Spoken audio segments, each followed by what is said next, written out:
We're all good? We're rolling. All right, great. All right, now, next one is a little bit easier. What is Jackie? She's mentioned in the beginning. She's never mentioned again. Not trying to not call on you. I just want to open it up to the classroom. Thank you, though. Same thing. Anybody? Yes. Flat. Why? Why would Jackie be considered a flat character?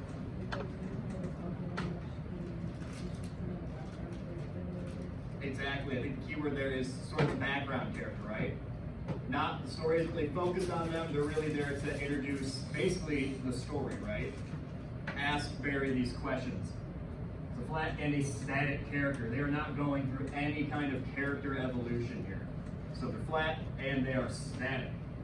All right. Moving on to the next one. Who is the protagonist of the story? We just answered this. Can I hear it loud and proud? Barry. Barry's the protagonist. Now, some of y'all had a little bit of a tricky time with the next one, number 3. All right. Who/what event is the antagonist of the story? All right. Going to open up to the rest of the classroom. Thank you. I do appreciate it. All right. Actually, you have your hand up first. So, who is the antagonist of the story? What event is the antagonist? His dad's illness. Why might that be the antagonist?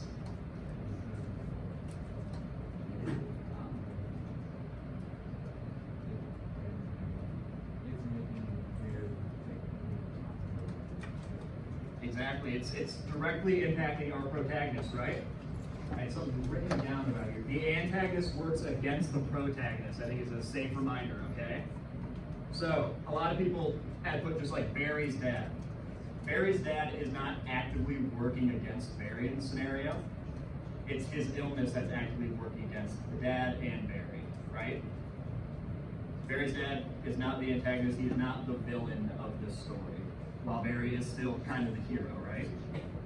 All right, moving on to the next slide. All right. Okay, in this story, let's see if I can actually zoom out a little bit. Can you all still see that? Like, be totally honest with me?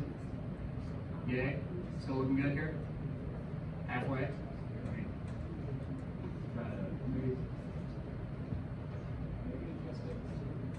Still learning all the tech. Thank you all for bearing with me here. All right, we're going to keep going. So, number 4.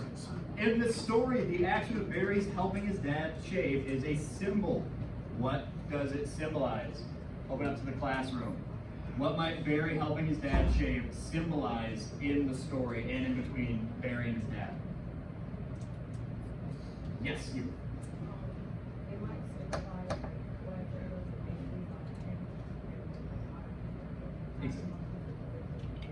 Exactly. Perfect response. It's symbolizing kind of like the passing of the torch, if you will, right? All right, and exact words we got here. Yeah, so the caretaker of his dad, and Barry is basically the adult in the house now. And that can also kind of be a symbol for like bonding time. That's sort of the idea in the story. So yeah, moving on to the next one. Yeah, that bonding time is also another acceptable answer. So if you have just like, oh, they're bonding, that's okay. But also just a good reminder of having them like shave is sort of the passing of the torch, right? All right. Now we're gonna move on to tone. I'm gonna need your help with this.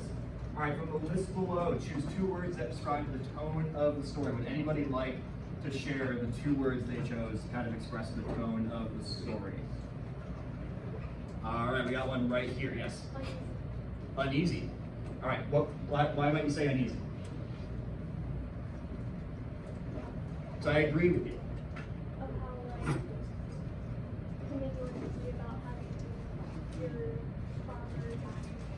Yeah, right? This is not a fun story, right? This is sad. I saw a few answers that said like kind of pessimistic. And I wouldn't necessarily describe the story as that, but I could see in the story where you might draw that from. Because you remember the line where they're like, how's your dad doing? And he's like, he's not going to get much better. I could see where pessimistic kind of comes from that as well. All right, would anybody else like to share their